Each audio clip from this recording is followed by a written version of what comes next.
I always liked running. I started doing triathlons and marathons, but I never did a 50 mile or anything. I remember I brought it up to my second wife that I was going to do a 50 mile, and she says, "You get so depressed after you don't make an Ironman or this or that. You shouldn't do a 50 miler." And then when I went bankrupt, she kind of laughed. So Yeah. I was walking around downtown San Francisco, and I couldn't even look. I had no confidence left. I could only look down at the ground. That's all I was doing. God, I remember how good I felt when I finished my first Ironman, you know? I go, I need that feeling again. And then my buddy said that he tells me about this 50 miler. He goes, I know you've been talking about it. It's tomorrow, right? That's like not much notice. But on top of that, I have poison oak on my manly parts. What? Yeah, like, you know, from going to the bathroom in the woods. And so I go, I got poison oak on my manly part. It's probably not a good idea. Bill, let me guess. You did it anyways. Well, okay, let me keep going. Okay. So I'm going to bed thinking I'm not going to do it. I wake up at 3 in the morning, like Tom Cruise in Risky Business.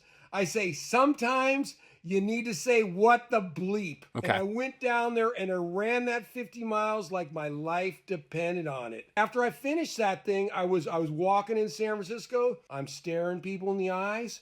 I'm no longer the failed video guy, right? Now I'm an endurance athlete. Huh. And so I got a new identity and I'm looking people in the eyes again. My confidence was coming back. This is the Outside Podcast with Paddy-O. One of the most important lessons of my life came during my brother Sean's state track meet his senior year of high school. Sean was one of the better high jumpers in Illinois that year, but this story has nothing to do with him. Sorry, Shawnee. Rather, while waiting for the high jump to start, my dad and I watched one of the relays. As teams of 4 guys came peeling around the track, one of them flubbed the baton exchange and poof, just like that, their dreams of a medal vanished. As they tried to recover the baton, the rest of the teams tore away from them. When their anchor man finally got the baton, he jogged his lap and, nearing the finish line, suddenly spiked the baton to the ground and walked off the track. My dad watched that guy, turned to me, and practically snarled, "Don't ever be like that." I think about that moment all the time. I've applied it to my race training, my backcountry adventuring, my career, my marriage, fatherhood, everything. My dad wasn't saying, don't flub the baton, and he wasn't saying, don't come in last. He was telling me that you always put forth the best effort you can muster, even when, especially when, failure is guaranteed. Because trying is what matters, and how you try at one thing is how you try at everything. And I am now convinced that no one on earth is better at trying than Epic Bill Bradley, who may well be the greatest failure in the history of endurance sports. In the 80s and 90s, before Bill was epic, he owned a chain of thriving video rental stores in and around Santa Rosa, California. Now, you Gen Z folks out there might have to Google the term video rental store. At his peak, Bill was worth millions of dollars and seen as an innovator by his peers, which is probably why he was dismissive when a little company called Netflix appeared and proceeded to lay waste to the entire video rental industry. In a whiplash-inducing turn of events, Bill lost everything: his riches, his business, his marriage, and his sense of purpose. Bill had been a casual runner and competed in a few marathons and Ironmans before the fall. With nothing but time on his hands now, he threw himself into the most consuming thing he could think of: ultramarathons. And as is often the case with driven people, he found them almost addictive. Since the collapse of his business in 2005, Bill has taken on some of the world's most extreme endurance challenges. There's the Arrowhead Ultra, a self-supported winter race across northern Minnesota where the temperatures routinely stay 10 to 20 degrees below zero.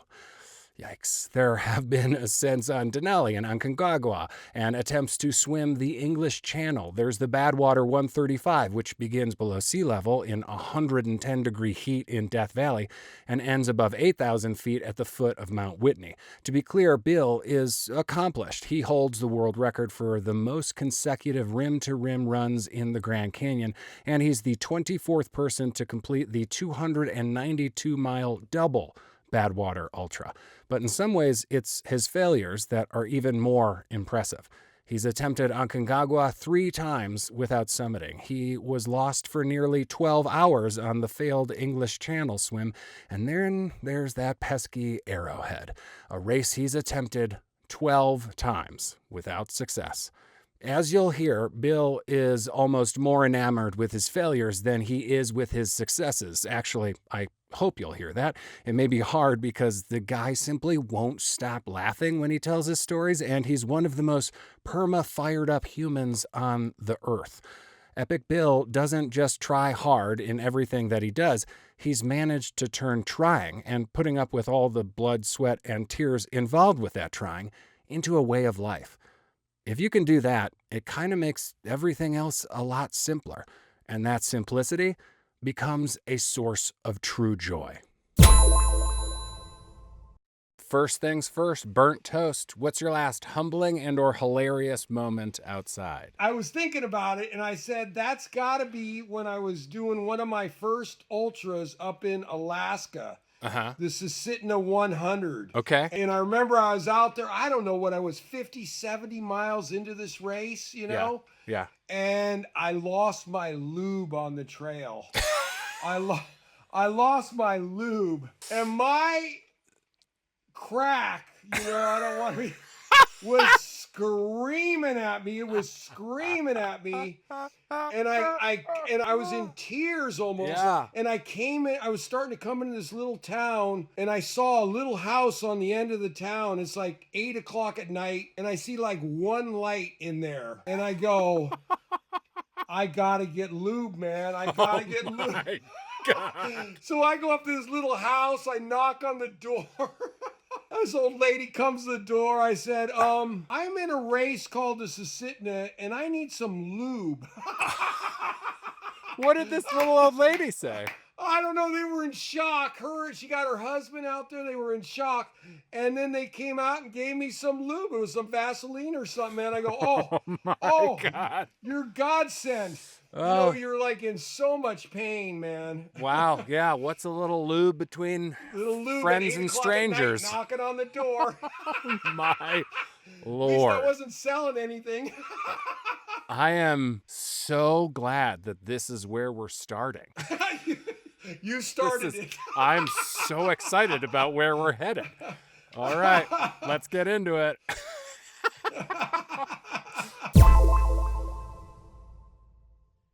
Bill, given your multiple attempts at the very, very cold Arrowhead Ultra and the sweltering Badwater Ultra, yes, plus all of your other very cold and very hot runs, I want to start things out with a little fun, digging into your expertise in the particular miseries of extreme heat and extreme cold. So, what's the worst part of slogging your keister around in temps at and above 110 degrees? I've tried the Badwater 130. Well, it's Badwater 146 because you have to go to the top of Whitney. Okay. But it's unsupported and it's with you're carrying a 150-pound cart with you. Yeah. You have a van around you, but only if you're like going to go out of the race.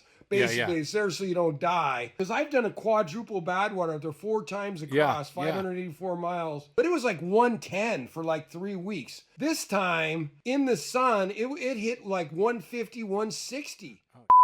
Cooking temperature. And you're out there with nothing. And I remember I'm out there, I'm so hot. And I got, like I said, a crew. They can't help you. They can't give you water. They can't give you ice. But they can give you advice. And so I was telling my buddy, I think it was like 1 o'clock. It was just starting to get hot. And I go, man, I'm dying. This is so freaking hot. I can't believe how hot it is. And he goes, Bill, I got the perfect place for you to cool off. There's a little culvert or something. I don't know. And you'll be able to sit on the side of the road and you'll get your calves into the shade. And I go, you got to be kidding me. That's my cooling off thing? So then what's the worst part of trudging and temps dropping below -10 then on the complete other end of the spectrum? Yeah. So the coldest I've been is -50 out at Arrowhead twice. Oh my God. That is And I'm a California boy. I know you're from Colorado. Woo woo. At least you get some wet weather out there. Yeah. I don't know if it's international falls weather, but it's colder than here. Yeah, when I went out there the first time, I was shocked when, I'm going to the first checkpoint, and I brought the best gloves I could buy in Santa Rosa REI, right? Yeah. And I'm going out there and it's -35 and my hands are frozen. I can't get anything out of my sled. They're just frozen because it was way colder than the gloves were rated, Yeah, yeah. I remember I go into the first checkpoints. It's like a gas station, with their food mart there, and you got to pay too. It's part of the thing. You get in there and you have to pay and you do everything. And I had to go right to the hot dog warmer to warm my hands up because they were frozen, man. I'm like, they're like looking at me like, is he trying to steal a hot dog? So what makes a racer tougher then? Extreme cold or extreme heat? Oh, I think they're both about the same, man. I made all the things in Badwater when I had a crew there, right? Yeah. You're not going to get to where you're in serious bad shape. But you don't have that in Arrowhead. You're by yourself. I know, because you can go, especially I'm in the back of the pack, man. Yeah, yeah. They try and hand me a broom times as sweep up after everybody go, no, I'm not. I'm trying to make it this year, damn it. And so, yeah, I'm in the back. You get in trouble back there, you're in trouble. I went 12 hours one year and never saw a soul at 12 hours. Remember, this was my first Arrowhead. And I came up to this V in the trail, right? And I go, man, is it right or is it left? There were 100 racers in the race, right? But I go, man, I must be able to see which way these people went. So I got my headlamp. I'm looking straight down at the trail, and I go, all right, it looks like they went left, right? And so I start going left. Just then, the safety guy on the snowmobile, he comes up just at that moment. He goes, Bill, wrong way. And it's right. And I'm going like, wow, better lucky than good. Seriously. That guy probably saved your life. He could have, man. We got that sled with our sleeping bag and all that, man. But, you don't want to be out there too long. So, yeah, and then he gets me going to the right one. And I remember when I showed up the first checkpoint at mile 37, everybody around me was all dropping out, right? And I'm like, you guys don't understand. I don't quit. You've often described yourself as, quote, just an ordinary guy. You've done things that most people can't imagine. So if you're not an extreme person, who is? How do you view an extreme person? Can you give us an example? I think I'm extreme. I don't think I'm great at anything. But I mean, you've described yourself as, I'm an ordinary guy who does these non-ordinary things. My mile times and things like that in high school, and how good I did in sports. I got cut from every team with a ball in 9th grade. Sounds like an ordinary guy to me. I think you can train yourself to be great. I'm great at suffering. That's what I'm great at. I'm great at not quitting. Yeah. Yeah. I may get knocked out of a race, but I'm going to keep coming back until I can do it. Well, there's a great line in the documentary where a reporter asks what it means to be an extreme athlete. And you give this great response. You say, well, first, it means you have some serious issues. So I have to ask, Bill, what are your serious issues? I think I had a lot of issues, man. Just growing up, I was afraid of everything, man. I literally was. As a kid, I was afraid of everything. And I think that's why I went so extreme this way, because I was sick of being afraid of everything. And so now, even if I'm afraid, and I'm afraid of a lot of stuff, I do it anyway. Huh. I mean, I think the fear was the biggest thing why I started taking these events on, because I was sick of being afraid of everything. Just sick of it, man. So when you line up at the starting line and you look over at your fellow racers, do you recognize that they too had like a yoke of fear on their shoulders throughout life? Or do you see something in them and you're like, I see. Yep, that's your issue. Oh, there's Greg over there, and I know Greg has these issues, and then Susie's over this way, and I could definitely tell Susie has these issues. Do you recognize issues in other folks, your other competitors? I think sometimes I do. Well, you know what they say though about people who run ultras. A lot of them are ex-addicts, Yeah. alcoholics. Yeah. A lot of us. I mean, I quit drinking at 30 years. I'm only 30 right now in my head, but I quit Yeah. drinking at 30. Yeah. And then when you don't drink, that was buffering me from all my fears, right? Yeah. Yeah. Then those Yeah, fears sure. are right in your freaking face. And Oh, you yeah. got to deal with all of them because you don't have that Oh, yeah. buffer anymore of, just calming yourself down. So I think the obvious next question is then, will you keep doing these races and these challenges? Does that mean that these races and these expeditions that you've set yourself on has not alleviated this big yoke of fear? Has it changed? I think I'm less afraid just from doing it. You know what I Okay, mean? You keep yeah. doing it and doing it. Like swimming in the English Channel, I had a deathly fear of jumping in water, cold water, dark water. I mean, I really learned to swim till I was 35 years old. But fear of all that, and I go after anything I'm afraid of, absolutely, and I take it on, Fear is a thing. It's not like an on and off switch, right? It continues to be present in our lives. It shows up in different ways. Do you continue to do these races and challenges because you continue to build the muscle of having no fear? You're talking my language now, the muscle. That courage is a muscle, man. Yes, It's a yeah. muscle. Yeah. You got to build that. And it goes away. Like I hadn't been in the water in like 8 years. After Yeah. my 5th attempt at the English Channel, I was so burned out. I lost the boat. I was out there for 12 hours in that cold, hit by a storm. And then your fears start to come back, Yeah. and so you gotta stay after them just to keep them at bay. You have all of these really wonderful lines and interesting quotes from the film. One of them is when you say, "Screw being the video man. Now I'm an ultra runner." So let's fill in the gap here a little bit, because that's kind of a gigantic leap to go from business mogul to sufferer of extreme, ridiculous mileage.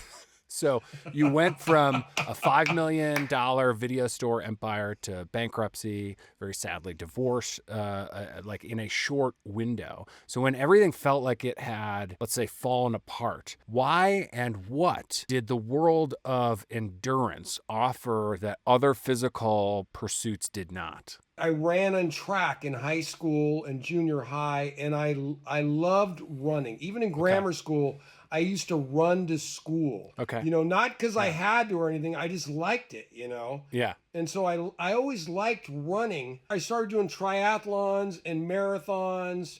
Then like Ironmans, but I never did a 50 mile or anything. I remember I brought it up to my second wife that I was going to do a 50 miler, and she says, "You get so depressed after you don't make an Ironman or this or that. You shouldn't do a 50 miler." And then when I went bankrupt, she kind of laughed. So Yeah. I went bankrupt. I went back to work at the family's business. I grew up as an electrician, but then when I later became a salesman because I'm kind of good at talking. Woo woo. But I was walking around downtown San Francisco, and I couldn't even look. I had no confidence left. My identity was in that video business. I'd been in it for 20 years. Yeah. I could only look down at the ground. That's all I was doing, and looking at my feet. God, I remember how good I felt when I finished my first Ironman, I need that feeling again. I need something to snap me out of this no confidence funk. Yeah. And then my buddy said that he tells me about this 50 miler. He goes, "I know you've been talking about it. It's tomorrow, right?" That's like not much notice. But on top of that, I have poison oak on my manly parts. What? I said, "Yeah, like, from going to the bathroom in the woods." And so I go, "I got poison oak on my manly part. It's probably not a good idea." Bill, let me guess. You did it anyways. Well, okay, let me keep going. Okay. So I'm going to bed thinking I'm not going to do it. I wake up at 3 a.m, like Tom Cruise in Risky Business. I say, sometimes you need to say, "What the bleep?" because I was so desperate. I set my alarm for 5 Okay. and I went down there and I ran that 50 miles like my life depended on it. Literally like my life depended on it. I remember when I finished, somebody goes, "Hey, Bradley, what's all that red stuff coming down your inner thighs?" Oh my God. It was my poison oak going down my legs. Oh, Bill. Yeah, but next week after I finished that thing, I was walking in San Francisco. I'm staring people in the eyes. I'm no longer the failed video guy, right? Now I'm an endurance athlete. And so I got a new identity and I'm looking people in the eyes again. My confidence was coming back. You've lived as, let's call it a have, and as a have not, right? You were sitting flush with millions of dollars in the bank, pretty dang extreme wealth. Were you any happier then? Did it make life easier than today? It made it easier to go to all these events. People go, "Well, how do you afford to go to all these events?" I wasn't spending any money on anything else. Okay. I would just live, basic life. I don't have an urge to do any vacations that aren't involved either in training or doing an event. Okay. That is boring. When I see that picture of the guys sitting in that hammock and then they click their beers together, I'm like, now what, brother? Now what? How boring is that? Well, okay, so let's go back in time a little bit. The bankruptcy was pretty public. The film makes it seem like it was really devastating, and the public nature of it seems to be like extra excruciating.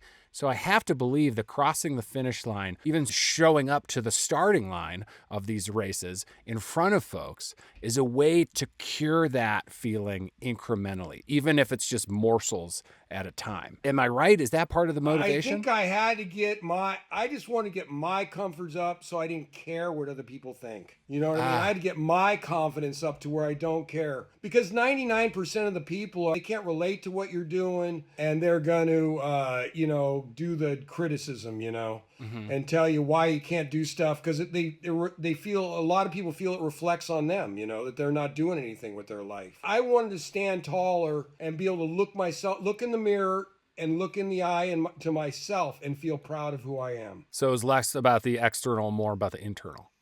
I know, but hopefully the external would pick up too.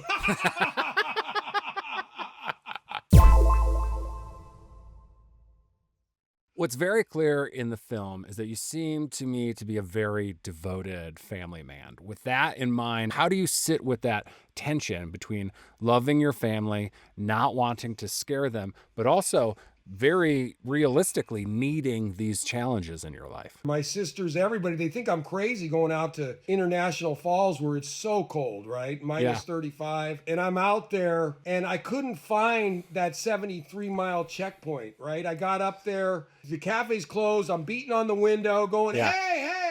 And then I'd gone to a survival school up in Alaska. And the only thing I remember about it was get in your sleeping bag while you still can. Okay. Because when you stop, you get so cold, you start shaking like crazy. Yeah. Then you can't open the zipper to your sleeping bag or to your sled. As soon as I thought of that, I quit banging on this window. I ran down, pulled my sleeping bag out of my sled, got into it.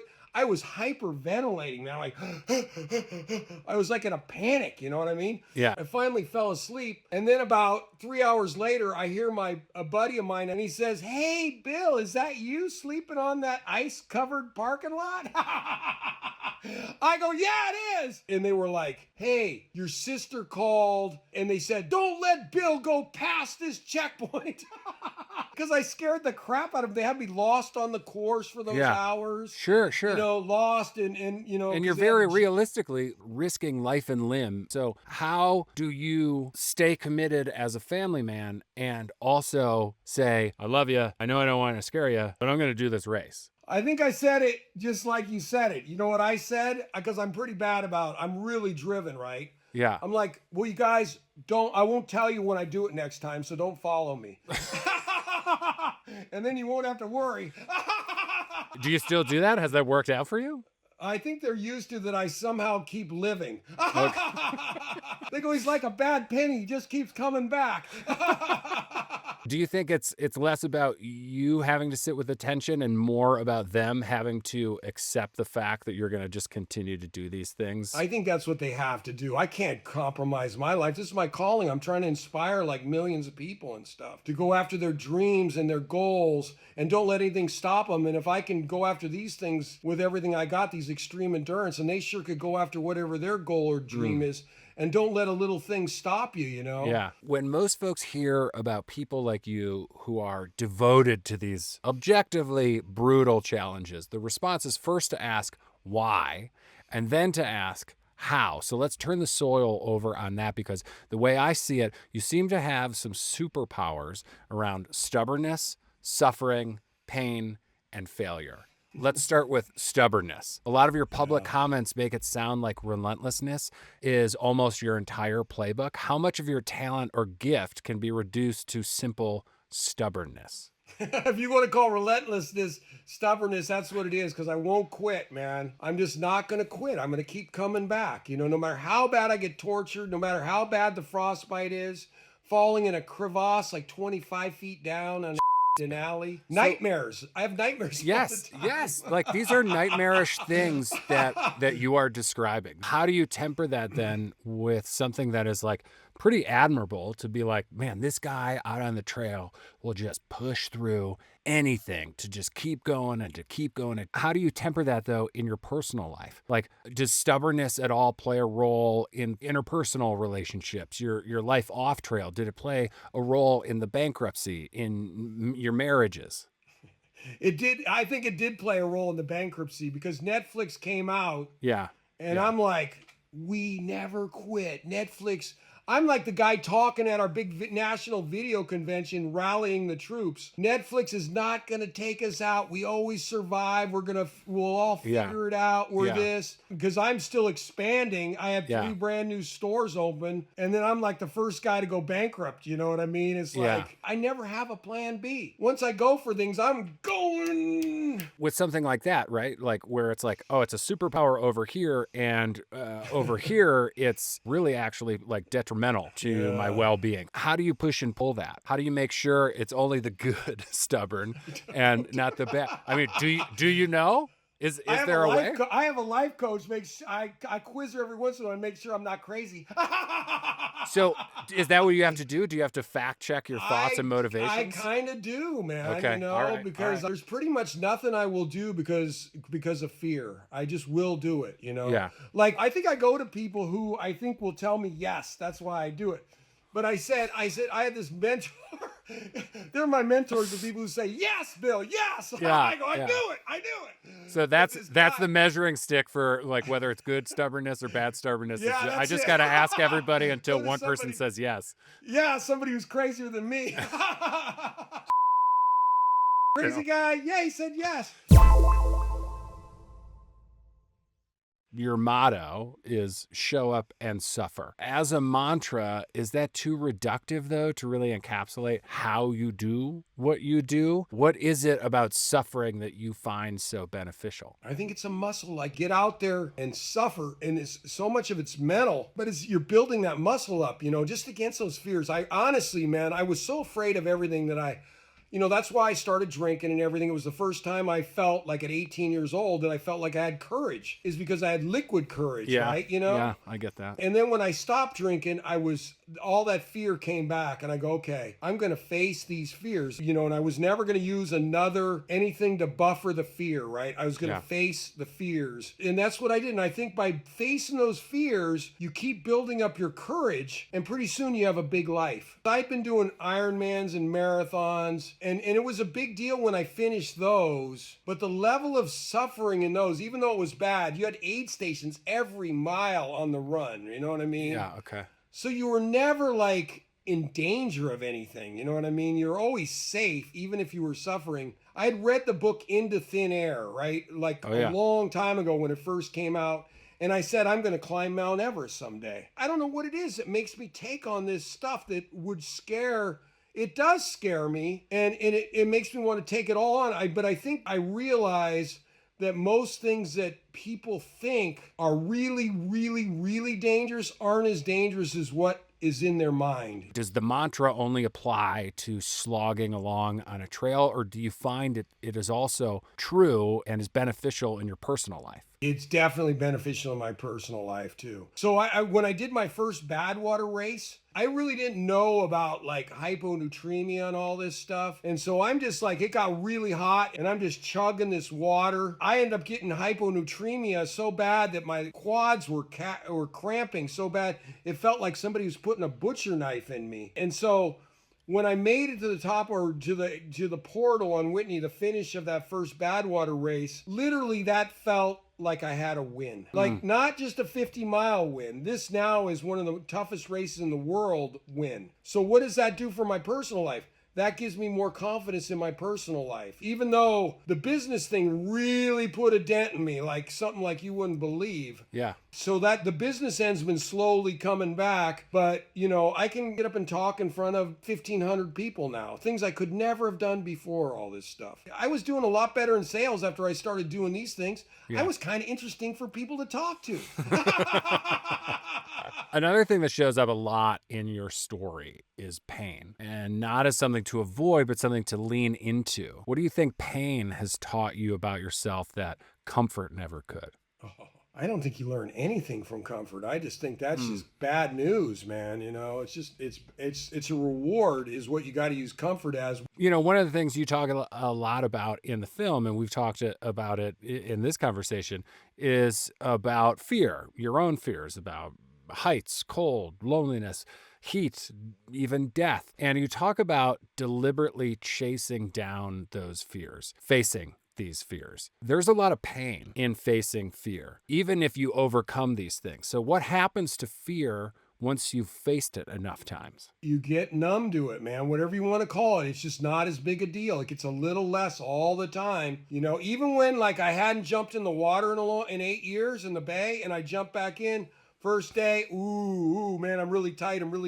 Maybe it took a month till I started relaxing again. But the other one, it took years, till I relaxed in the bay. And so it comes back quicker, but it's you numb yourself to it. I think Alex Honnold talked about it in Free Solo, where he keeps climbing. It just doesn't feel as dangerous to you. When you keep doing things over and over again, and if you haven't died, it is not as dangerous to you anymore in your mind. It doesn't trigger that fight or flight thing, it just doesn't trigger it anymore. Do you think after all your years of doing this, you're not a fearful person? No, I was just telling Jesse, my life coach, I said, you know what? I haven't gone to Arrowhead in the last 2 years, right? And there's something about when you go into the dark up there by yourself and it's minus 35 degrees. And if you screw up, you're going to get yourself in big trouble. Yeah. I told her, I said, man, I'm worried I'm getting weak because I haven't been out to Arrowhead in 2 years. I'm worried I'm getting mentally weak, I think you do have to keep working that muscle, just like it was a muscle in your arms, Yeah. Same thing. You got to keep working it. Like if you haven't done it for years, if you haven't done like squats or anything, your muscles in your knees and all that stuff, your tendons down there, they all atrophy just like somebody who's had a cast on their arm. And then you take the cast off and you see all the muscle went away just in that short period of time. Oh yeah. That really was a good analogy for me. I don't nice work. Big words at you, but nice work, Bill. Analogy, baby. Woo, woo. Not bad for blue collar, baby. Woo, woo.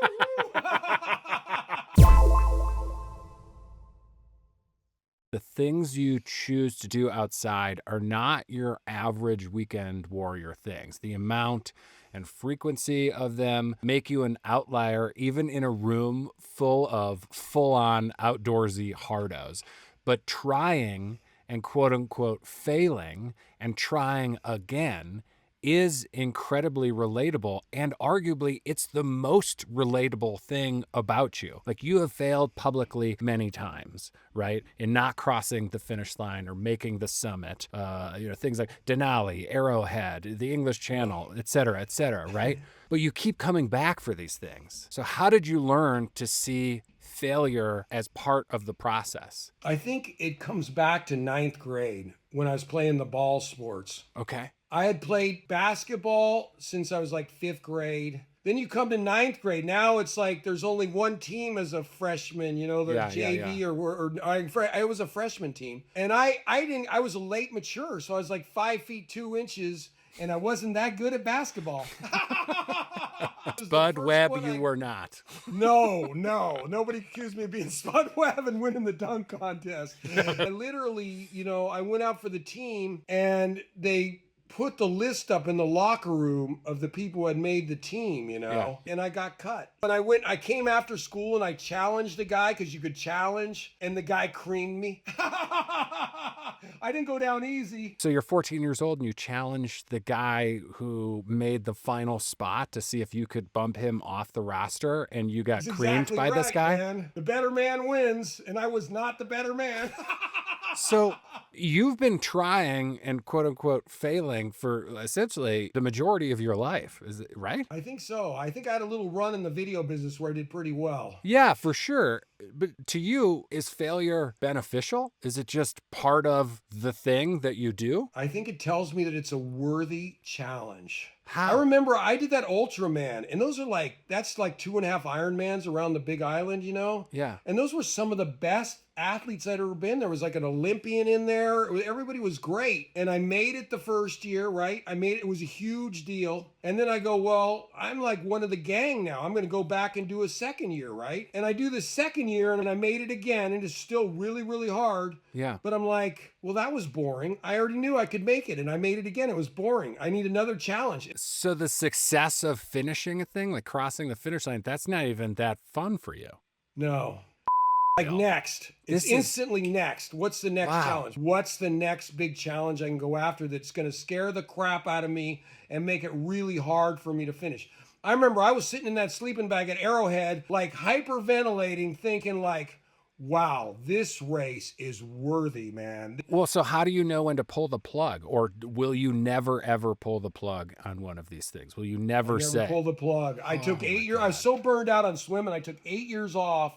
And then I just went back and swam all the way through the winter and didn't make the qualifying again. I don't even know the answer because I swam all the way through the winter. I was burned out on swimming again, you know? And so now I'm running and I just made up my mind the other day. I'm going back to Arrowhead for my 13th attempt because we never quit. Woo, woo. You have your inspiration wall, which features prominently in the film and it features prominently in your life. It's behind you right now. Yeah, and can I get a little span of it? Oh, sure. It goes all the way down. I love it. I had to buy a rolling chair so that I could roll up and down and look at the parts that were motivating me at the time. So, you know, you say that if it's on the wall, you believe it. Does that ever fail you? Do you ever feel like you're lying to yourself or the wall is bullshit? No. How? I don't know. I'm probably delusional, but I think if I have enough training and good coaching or whatever, if I need coaching, that I can do anything. And then I always study these people who do this stuff. Like that quarterback for Indiana. Fernando, you're talking about yeah. Indiana University. Yeah. I've watched every clip on that. I've watched that coach talk about, you know. Sig is insane. He's I great. love both of those guys. I love them. But Yeah. I watch it over and over again because I'm brainwashing myself. If Fernando could do it, I could do it at Arrowhead. Fernando's also like 22 years old and just won the Heisman Trophy. You are in your 60s. You're still planning. No, I'm not. It says on my wall I'm 30, man. Right down I'm there. sorry. I'm sorry. I'm 30. I brainwashed myself that I'm 30. You have brainwashed yourself that you're 30. Certain birth certificates might suggest that you're in your 60s. You're still planning firsts. You're still planning records and also 8th, 10th, 13th attempts. These races and expeditions don't get any easier with time. And as we all go forward in life, we have to make adjustments, right, to what we do and how we do them. Given your age on your birth certificate, not in your head, how do you think you're going to adapt your approach to life, to these challenges going forward? Does it still have to be Denali and Arrowhead and Aconcagua? Everest, don't forget Everest. And man. Everest, of course. How can I forget? Can you dial it back at all on these goals? Is that acceptable? Or are you going to do these things until you burst into dust? If they let me in, I'm going to keep going after them, man. Wow. And like I said, I think a lot of this aging is that you don't use it anymore. I'm really 100% convinced by that, man. Yeah, motion is the lotion. Yeah, that keeping your mind young. Yeah, yeah. I didn't mean to cuss, but Oh, that's okay. Cuss ahead. Yeah. Yeah. Do you think that you can feel worth, fulfillment in your life, self-love without these endurance challenges? No, I think I could be bored though very easy. I can't stand not doing this stuff. It drives me crazy. So what about this, Bill? From all these things that you've done, all these things that you've learned out there, for someone who can't devote their life to these pursuits, what are the takeaways for them? Can the lessons from your experiences scale down to be relevant to like the average schmo who is considering, I don't know, running around the block, running a marathon, just trying to cure couch potato-itis? What's the lesson for them? If you want to have a big life, you better put some good goals out there, right? You better challenge yourself. Get out of that damn comfort zone. All that leads to is depression. Whenever I've sat in the comfort zone, you sit in there for a while, you get bored right away. I get bored within a week. And then next thing I know, I'm depressed. Yeah. And then that's when, like you're going to numb yourself with drinking or drugs or something else. It's better to train and put a worthy goal out there and go after that so you have a purpose in your life. I like to ask people, like, what would you do if you knew you couldn't fail? And that's what you do. Even when, in fact, failure is quite realistic. Like, that's not enough to deter you, though. No, because it just makes you tougher, and then you figure something out by it and you keep going. Guys who are like either worth a lot of money, billionaires and things like that, or people who've been really great in sports, they've all had tons of failures, man, Yeah. They've all had them, You got to rise up from the ashes, man, and keep fighting. That's what makes a champion. You got to start really small, write out those fears, and whatever your smallest one is, start with that, man. Just get some momentum going and a little confidence. It is now time for the final ramble. One piece of gear you cannot live without. Since I'm the guy who's had frostbite so bad, I had to go to 3 doctors till one finally told me I would keep it. The bottom line is really good gloves. Because in case I want to hitchhike, I don't want people going, what is that guy doing out there? It looks like he's doing the samba. Best outdoor snack. I was thinking about this. The peanuts. What is that called? We got the peanuts and the M&Ms mixed together. Gorp? Gorp. Yeah, I like that because that doesn't freeze. It doesn't upset my stomach. I can snack on that for hours. All right. The classic, the OG. Gorp. Gotta love it. What is your hottest outdoor hot take? What did I used to say? I used to say, they would tell me why I couldn't do it. I said, well, I'm crazy, so that's why I'm doing it. Because then what answer could somebody give you? Yeah. Right? You know what I mean? Because they would always debate me. I say, what makes you think you can go out there and do this? I go, I don't know. I guess I'm crazy. So is your hot take, Bill, then a little bit of crazy goes a long way? Get a little bit of crazy in your life? It shuts your critics up. They go, yeah, I agree. You're crazy. Okay, that's a good reason. I got out all my debates by saying that. Well, maybe your hottest outdoor hot take should be, don't be afraid to ask your neighbor for a little bit of lube. Yeah. That seems a little crazy to me. I don't know how, but I hope to God that this episode finds it to that little old lady. And her husband. Yeah. Well, there's somebody at the door wants lube.